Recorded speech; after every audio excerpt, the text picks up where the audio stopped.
the leaflets. Right.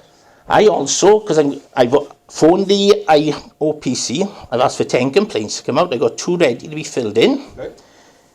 I phoned the CPS because I've come in and I've got Webber on camera constantly telling me, oh, it's with the CPS. The CPS is to blame for you not getting your leaflets back. I had the number of the CPS because obviously they must have heard when my statement was given on the thing, because it wasn't a very polite hearing. Right. They give me the reference number. Yeah. The last time they were in court was on the 24th of October, and I said, what do you mean? It was a preliminary hearing. Yeah. They said you didn't have to be there. No. We had no contact with Merthyr Magistrates Court after that. Right. Because when I came in and I said, which I said to you on the phone, about me phoning for my mental health records and the police being phoned and then charges dropped at the magistrates, you said I know. Now Webber's trying to make out the police wasn't informed. Well, we all know the police was informed. Why is he lying?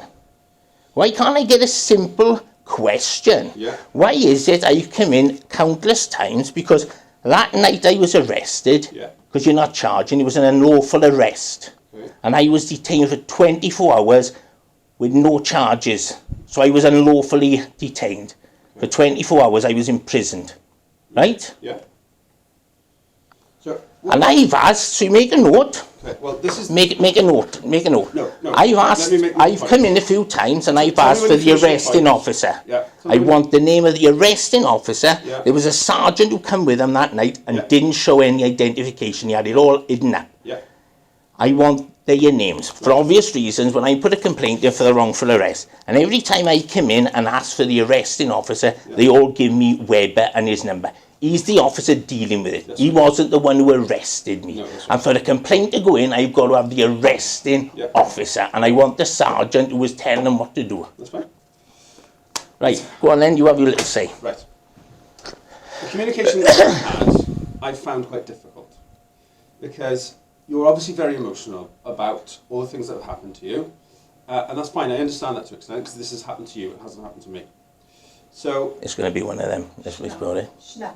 Is it any point in us talking? Is it going to be one of these is. covering Well, up? Tell you what, you listen to what I've got to say. Go on then. And then you tell me whether this is the same as you've had before. So, I found that very difficult in terms of knowing exactly what you want, because a lot of it is quick-fired at me. You're obviously recording it. I'm not recording anything. I did tell you. I don't feel the need to. Right.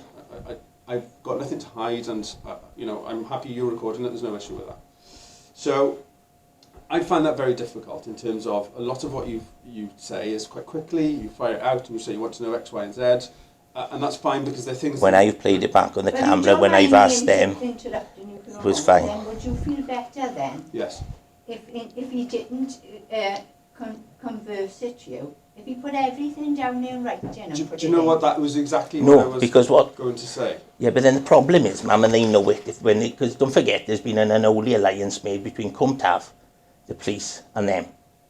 All right, I'd rather it on camera where there's no arguing. He can write it down. There's no excuse for him not writing down and finding out. Do you understand? So what we're not having is any more delaying tactics. No. So what I was going to say is today, to make this more productive for all of us, is that if we can go slowly through it, you can tell me exactly what you want.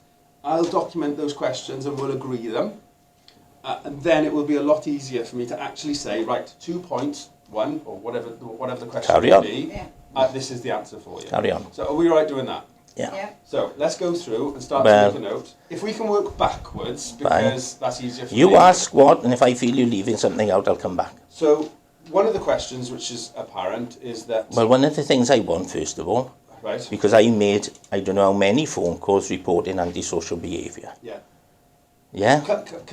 For me, to make it easier, can we go backwards? You do it, yeah. Well, there we are. I don't want you to say... The most recent case, so the case you've been in court for. So, one of the questions was around the leaflets, wasn't it? Yeah, my property should be returned. Ask for it to be returned. I'm not asking, I'm saying I want it returned. No, that's fine. Return of... Or if you don't return them, if you destroyed them, you better have a cheque for £630. Yeah, no, that's fine. So, the answer... And I don't mean in a month's time, I mean soon. Because I've looked at that one. Yeah. So the answer to that question is, it would appear that the leaflets have been destroyed. Then you owe me £630. So the correct way to do that is ideally you would write to legal services and make a claim for compensation for the leaflets. Right. So I can provide